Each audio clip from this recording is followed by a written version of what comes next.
Renaissance humanism was a Renaissance cultural movement that turned away from medieval supernaturalism, the literal view of the supernatural world, and revived interest in ancient Greek and Roman thoughts and scholarly views.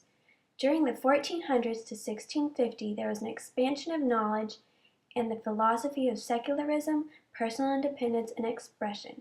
This brought forth more trade, the growth of luxury items, and loyalty to the Christian doctrine. Humanists revived, learned, and produced, renewing things like art, language, poetry, history, moral philosophy, politics, and the belief of the whole man. Visionaries, or humanists of that time, stood mentally at a point between belief in the supernatural world of the medieval times and their new scientific and critical attitude. People began to realize that human interests were more important, and slowly life became more interesting than death, and eventually, over time, the public's reliance on God weakened. Suddenly, people began to view the end of life as a literal end, and preparations for the afterlife came to a stop. And over time, the gap between the natural world and heaven became farther than anyone anticipated. In this great acceptance of humanism, Florence and Naples took over as the two main intellectual centers of the movement.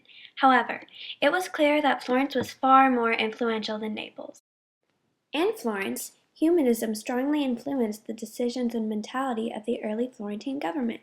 The town was continually caught up with power politics, and the citizens were forced to engage, which was something that had not occurred in a long time.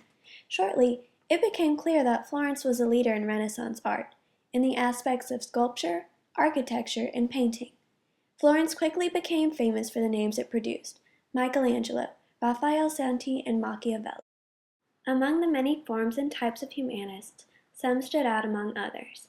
Michelangelo was an artist who was prominent during the Renaissance. He showed a new style of realistic artwork, which was displayed widely throughout Florence and Rome, and even in the Sistine Chapel.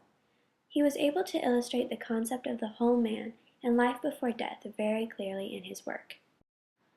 Besides Michelangelo, a man named Machiavelli was also very famous. He was a humanistic writer from Florence. In Florence, he was believed to have the sharpest intellect of all the people who recorded the political dealings of the city. In 1513, Machiavelli composed one of the most famous works in history of the Western thought, The Prince. This book offered one of the most caustic appraisals of man ever to win a permanent place in the libraries of the world. Machiavelli was a very opinionated writer. He wrote his thoughts of humanism in a short, simple form. He had a depressing vision of the government and always stuck with those thoughts. Even though his thoughts were short and to the point, they cut deep, and his remedy was always worse than the disease. Machiavelli would go on to leave Florence several times in hopes of something greater. Another very influential humanist of the Renaissance was Angelo Ambrogini. He was an Italian humanist who specialized in poems. In his early years, he was tutored by Lorenzo de' Medici, which drove him to write love poems in Latin and Greek.